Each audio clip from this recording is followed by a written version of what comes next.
Now, I have a reading for you all. Today we are reading The Roar of the Ganges.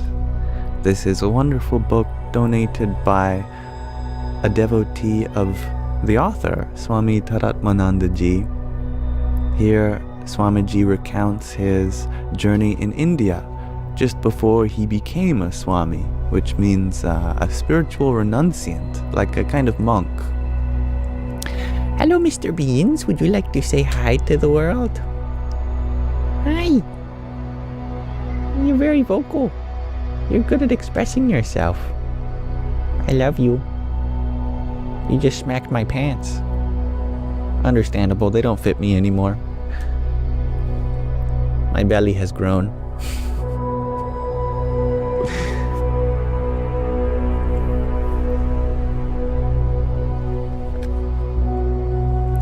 So, Swamiji, then known as Mark, was talking with a Brit who also happened to be near Rishikesh, which is a very spiritual city, North India. Richard was questioning how he could be the one, how he could be that Brahman, ultimate reality, but also be a human being with a birth, a death, thoughts and feelings. And they got on to discussing a story about the 10th boy. There's another story that Mark wanted to relay to Richard. Saying, do you have lots of things to say? And your voice is important.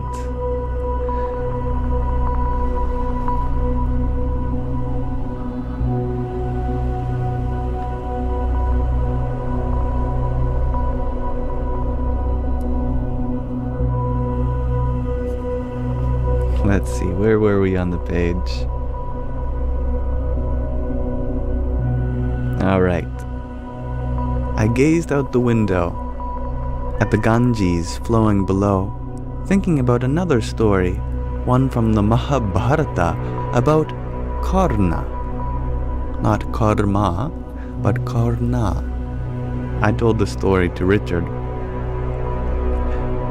Among all the warriors depicted in the great classic epic, the Mahabharata, none was greater than Karna. Everyone praised his skill in archery and prowess on the battlefield.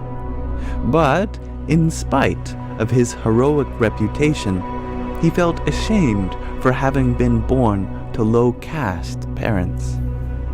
In ancient India, there was something called the Varna system, in which there were not classes per se of upper, middle, lower, but a kind of spiritual hierarchy between priests, warriors, merchants, and laborers. In the company of powerful kings and exalted warriors, he felt humiliated. He could not accept himself throughout his life. He struggled to prove himself, but nevertheless grew angry and bitter at his fate. Karna, however, did not know the truth about his parentage. He had actually been abandoned by his birth mother and adopted by peasants.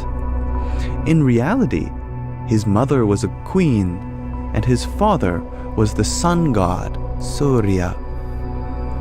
But because Karna did not know his distinguished parentage, he suffered tremendous humiliation and anguish. As our conversation continued, Richard and I discussed how the 10th boy and Karna both suffered because they failed to recognize who they truly were.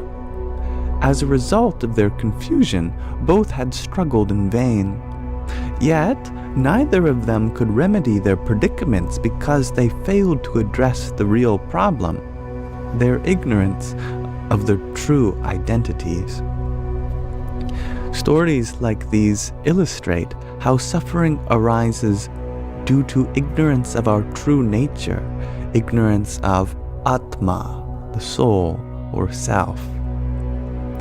Not knowing the true source of happiness within, we inescapably find ourselves incomplete and wanting. We can unconditionally accept neither ourselves nor our situations.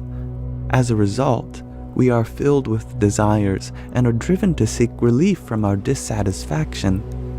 Therefore, we could say that desire and dissatisfaction are ultimately born of self-non-recognition.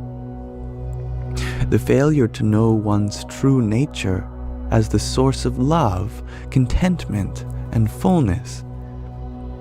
This, indeed, is the central issue addressed by Vedanta, non-self-recognition, ignorance of one's true nature, ignorance about Atma. The 10th boy's problem was due to ignorance and confusion in his mind. The fundamental spiritual problem is also due to ignorance in one's mind. And if the problem is in the mind, then the solution must necessarily take place in one's mind. One Upanishadic sage expressed it succinctly. The mind alone is the cause for people's bondage and freedom.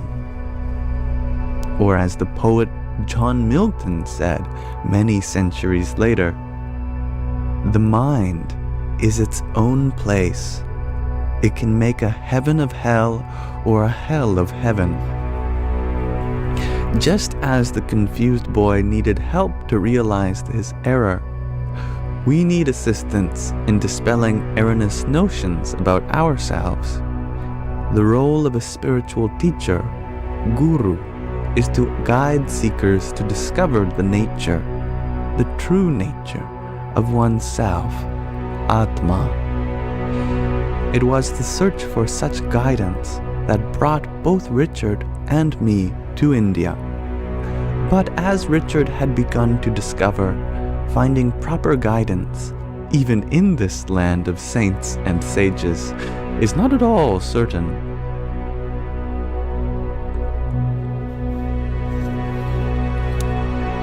Ooh. There's some Sanskrit on the next page. I am excited to read that. I always get excited when I see Sanskrit. But we'll continue reading later. That's a good place to continue on with our regular format. So thank you for listening with me, everyone.